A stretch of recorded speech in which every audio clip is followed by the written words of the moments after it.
Hundreds of thousands of people and soldiers, as well as civilians, have been affected by Agent Orange. Yeah, the herbicide was used by the U.S. government during the Vietnam War to help expose enemy fighters. But now, MTN's Samantha Harrelson reports some Montana residents are dealing with the repercussions.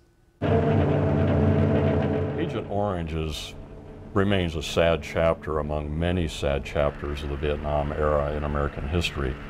Agent Orange was a program where the United States sprayed herbicides and defoliants in Vietnam to kill off vegetation hiding of the enemy. At that time, the government told American servicemen that Agent Orange was not harmful to humans. But in time, soldiers or sailors or airmen exposed to Agent Orange began to develop all manner of sickness and cancer and those sorts of things. The chemical the government once claimed was harmless to soldiers now has claimed the lives of many who fought in Vietnam. A list of various diseases and disorders make up what the VA calls presumptive illnesses, meaning if a service member develops one of these conditions, the presumed cause is exposure to Agent Orange. In these cases, the service member has a more expedited path towards coverage by the VA. Current policy covers service members who are in Vietnam from January 1962 to May 1975. It covers those who were on the ground, as well as those who had brief visits ashore or served aboard a ship that operated in the inland waterways. There is also coverage for service members who were in the Korean demilitarized zone. The policy does not, however, cover those who served aboard ships off the coast of Vietnam, also known as blue water sailors. The truth is that they were also exposed to Agent Orange. It's in the air. And so they were exposed, and so there's some issues that have come along with their health problems now, you know, some 50 years after Vietnam. It's been very frustrating for us. My brother became ill early last year, 2017.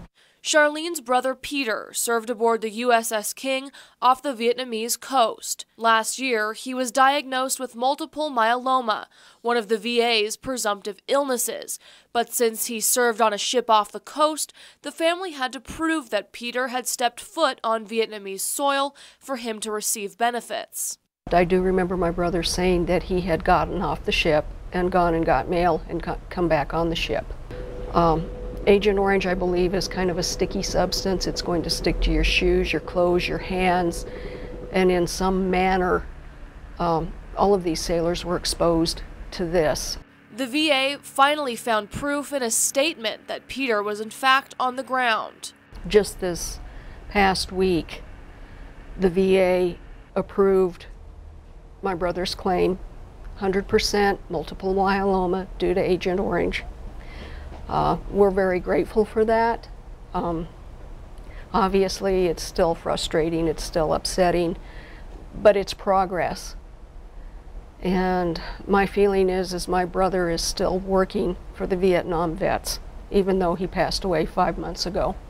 Montana Senators John Tester and Steve Daines are a part of the fight.